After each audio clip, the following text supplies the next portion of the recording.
Hello friends, यह है अधिगम श्रृंखला का दूसरा भाग जिसमें अधिगम से संबंधित बेहतरीन प्रश्नों को शामिल किया गया है। तो वीडियो के अंत तक बने रहिए और सभी प्रश्नों का पीडीएफ लिंक नोट्स के साथ डिस्क्रिप्शन में उपलब्ध है, तो आप वहां जाकर उसे डाउनलोड कर सकते हैं। शुरू करते हैं आज का पहला प्रश्न। आज का पहला प्रश्न है, निम्नलिखित में से अधिगम को प्रभावित करने वाला छात्र संबंधी कारक है। तो यहाँ पर जो ऑप्शन में दिए हुए हैं तीनों, वो सभी इसके आंसर हो जाएंगे, यानी कि उपरोक्त सभी इसका आंसर होगा। यानी कि देखिए आप, छात्र का शारीरिक व मानसिक स्वास्थ्य, छात्र की बुद्धि एवं रुचि, छात्र की पारिवारिक स्थिति व स्मरण शक्ति, ये सभी अधिगम को प्रभावित करने वाले छात्र संबंधी कारक हैं। अगला प्रश्न है, अधिगम को अधिक प्रभावशाली बनाने का तरीका है। तो अधिगम को अधिक प्रभावशाली बनाने के लिए अभिप्रेरणा जो है वो सर्वाधिक यानी कि प्रभावशाली तरीका है अधिगम को प्रभावशाली बनाने का, इसलिए ऑप्शन नंबर ए इसका आंसर हो जाएगा। अगला प्रश्न है, अधिगम निम्न में से किस पर निर्भर नहीं करता है। तो अधिगम आर्थिक स्थिति पर निर्भर नहीं करता है, यानी कि ऑप्शन नंबर ए इसका आंसर हो जाएगा। शेष जो तीनों ऑप्शन है वो अधिगम पर निर्भर करते हैं, यानी कि अधिगम इन पर निर्भर करता है, यानी कि आयु, परिपक्वता, पूर्व अनुभव और अभिप्रेरणा, इनसे अधिगम पर इफेक्ट पड़ता है। अगला प्रश्न है, अधिगम की सफलता का मुख्य आधार क्या है। तो लक्ष्य की प्राप्ति की उत्कृष्ट इच्छा, ऑप्शन नंबर डी इसका आंसर हो जाएगा। शेष जो तीन ऑप्शन हैं उनका भी योगदान होता है, पर यहाँ पर मुख्य आधार जो है वो लक्ष्य प्राप्ति की उत्कृष्ट इच्छा है। अगला प्रश्न है, अस्वाभाविक उत्तेजक के प्रति स्वाभाविक उत्तेजक के समान होने वाली प्रतिक्रिया को कहते हैं।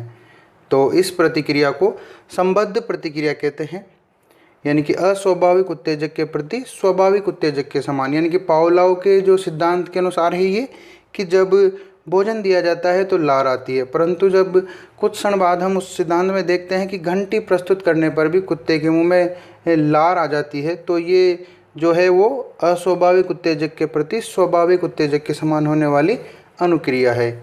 इसे हम या प्रतिक्रिया इसे हम संबद्ध प्रतिक्रिया कहते हैं। अगला प्रश्न है, अध्यापक संबंधी कथनों पर विचार करना है हमें। तो यहाँ पर विषय का ज्ञान, विषय वस्तु का चयन, शिक्षण कला व कौशल, मानसिक स्वास्थ्य का समायोजन, ये कथन दिए हुए हैं और प्रश्न पूछा गया है कि निम्न में से कौन सा कथन सही है, यानी कि अध्यापक के संबंध में निम्न में से कौन सा कथन सही है। तो इसका जवाब हो जाएगा ऑप्शन नंबर थर्ड, यानी कि ए, सी और डी। विषय वस्तु का यानी विषय का ज्ञान, शिक्षण कला व कौशल, मानसिक स्वास्थ्य का समायोजन, यानी कि अध्यापक को विषय का ज्ञान होना चाहिए, शिक्षण कला व कौशल में वो निपुण होना चाहिए तथा शिक्षक का जो है मानसिक स्वास्थ्य और उसका समायोजन स्तर उचित होना चाहिए। जो ऑप्शन नंबर बी है वो विषय वस्तु संबंधी कारक है, तो वो इस आंसर में नहीं होगा, इसलिए इस जो प्रश्न है इसका आंसर हो जाएगा ऑप्शन नंबर थर्ड, ए, सी और डी। अगला प्रश्न है, निम्न में से किसके अनुसार मानव एक यंत्र के समान है। तो इसका जवाब हो जाएगा ऑप्शन नंबर सी, यानी कि उसका जवाब है ए व डी दोनों के अनुसार, यानी कि गेस्टाल्टवादी, जिन्हें हम संज्ञानवादी भी कहते हैं, इन सिद्धांतों के अनुसार मानव एक यंत्र के समान कार्य करता है। गेस्टाल्टवादियों को ही संज्ञानवादी कहा जाता है, इसलिए इसका जवाब हो जाएगा ऑप्शन नंबर सी। अगला प्रश्न है, निम्न में से किसके द्वारा प्रतिपादित विचार प्रणाली को संयोजनवाद के नाम से जाना जाता है। तो थॉर्नडाइक के द्वारा जो विचार प्रणाली जो दी गई थी उसे हम संयोजनवाद के नाम से जानते हैं। अगला प्रश्न है, किसी विषय वस्तु के प्रति क्रिया कहलाती है। तो इसका जवाब हो जाएगा ऑप्शन नंबर सी, यानी कि किसी विषय वस्तु के प्रति जो क्रिया की जाती है उसे हम अनुक्रिया कहते हैं, तो इसका आंसर हो जाएगा ऑप्शन नंबर सी, अनुक्रिया। अगला प्रश्न है, निम्न में से व्यवहारवादी मनोवैज्ञानिक हैं। तो पावलोव, स्किनर और सी एल हल, यानी कि क्लार्क एल हल, ये जो तीनों हैं वो व्यवहारवादी मनोवैज्ञानिक हैं, तो इसका जवाब हो जाएगा ऑप्शन नंबर डी, उपरोक्त सभी। अगला प्रश्न है, मनोवैज्ञानिक कर्ट लेविन किस संप्रदाय से संबंधित थे।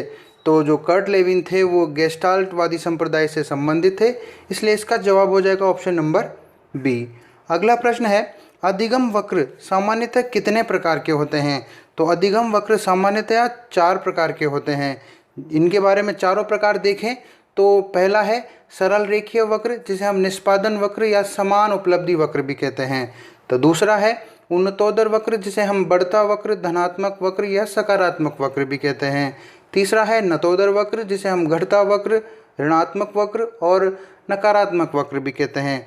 तथा अंतिम चौथा वक्र है मिश्रित वक्र, सर्पिलाकार वक्र या फिर इसे हम एस टाइप वक्र भी कहते हैं। अगला प्रश्न है संकल्पनात्मक अधिगम किस अवस्था में सर्वाधिक होता है? तो संकल्पनात्मक अधिगम किशोर अवस्था में सर्वाधिक होता है। ठीक है, अर्थात संकल्पनात्मक अधिगम जो है मस्तिष्क में किसी भी वस्तु के प्रति संकल्पना का बनना, इसका अर्थ होता है और यह सूझ विधि पर आधारित होता है। किशोर अवस्था में तो ये सर्वाधिक होता है, साथ में ये भी याद रखना है कि सूझ विधि पर आधारित होता है, अधिगम की सूझ विधि पर। अगला प्रश्न है निम्न में से कौन सी क्रिया मूल प्रवृत्ति यानी कि जन्मजात पर आधारित होती है? यानी कि मूल प्रवृत्ति पर आधारित कौन सी क्रिया है? तो इसका जवाब हो जाएगा ऑप्शन नंबर बी, यानी कि सहज क्रिया जो है वो मूल प्रवृत्ति पर आधारित होती है, यानी कि ये सहज क्रिया जन्मजात होती है। अगला प्रश्न है निम्न में से अधिगम को प्रभावित करने वाला कारक नहीं है। तो और यहाँ पर दिए हुए सभी जो कारक हैं वो अधिगम को प्रभावित करते हैं, इसलिए इसका जवाब हो जाएगा ऑप्शन नंबर एफ, यानी कि कोई नहीं। यानी कि नवीन ज्ञान, वातावरण, पूर्व ज्ञान, अभिप्रेरणा और विषय वस्तु ये सभी अधिगम को प्रभावित करते हैं। इन सभी ऑप्शन के अलावा अधिगम की विधियाँ, मानसिक विकास, परिपक्वता भी अधिगम को प्रभावित करते हैं। पर यहाँ पर ध्यान योग्य बात यह है कि नवीन ज्ञान जो है पूर्व ज्ञान से प्रभावित होता है तथा परिपक्वता के कारण व्यवहार में परिवर्तन आता है, परंतु वह अधिगम नहीं है।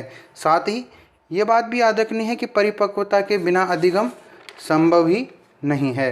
अगला प्रश्न है निम्न में से कौन सा एक व्यवहारवादी सिद्धांत से संबंधित नहीं है? तो यहाँ पर व्यवहारवादी और गेस्टाल्टवादी जो सिद्धांत है उनके कुछ चरण दिए हुए हैं, इनमें से हमें पहचानना है कि कौन सा एक व्यवहारवादी सिद्धांत से संबंधित नहीं है। तो इसका जवाब हो जाएगा ऑप्शन नंबर बी, यानी कि प्रत्यक्षीकरण जो है वो व्यवहारवादी सिद्धांतों से संबंधित नहीं है, ये गेस्टाल्टवादी सिद्धांतों से संबंधित है। शेष जो तीनों हैं उद्दीपक, पुनर्बलन और अभिप्रेरणा, ये व्यवहारवादी सिद्धांत से संबंधित है। अगला प्रश्न है किन सिद्धांतों के अनुसार अधिगम अनुबंधन का परिणाम है? तो व्यवहारवादी सिद्धांतों के अनुसार अधिगम अनुबंधन का परिणाम है, इसलिए इसका जवाब हो जाएगा ऑप्शन नंबर सी। और यहाँ पर अगर हम गेस्टाल्टवादी या संज्ञानवादी सिद्धांतों के अनुसार देखें तो अधिगम एक समस्या का समाधान होता है उनके अनुसार। अगला प्रश्न है, बहुत अच्छा प्रश्न है ये, इंद्रियों द्वारा प्राप्त प्रथम ज्ञान, या फिर हम दूसरे शब्दों में कहें तो मानसिक पीढ़ी का प्रथम ज्ञान क्या कहलाता है? तो ये कहलाता है संवेदना को कहते हैं हम। मानसिक पीढ़ी का प्रथम ज्ञान या इंद्रियों द्वारा प्राप्त प्रथम ज्ञान संवेदना कहलाता है, इसलिए इसका जवाब हो जाएगा ऑप्शन नंबर डी।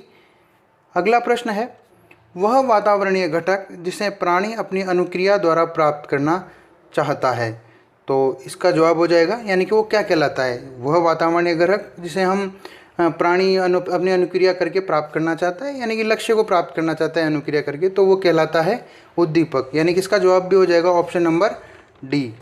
और इससे पहले तो हमने पढ़ाई है इसे विषय वस्तु के प्रति जो क्रिया की जाती है उसे हम अनुक्रिया कहते हैं।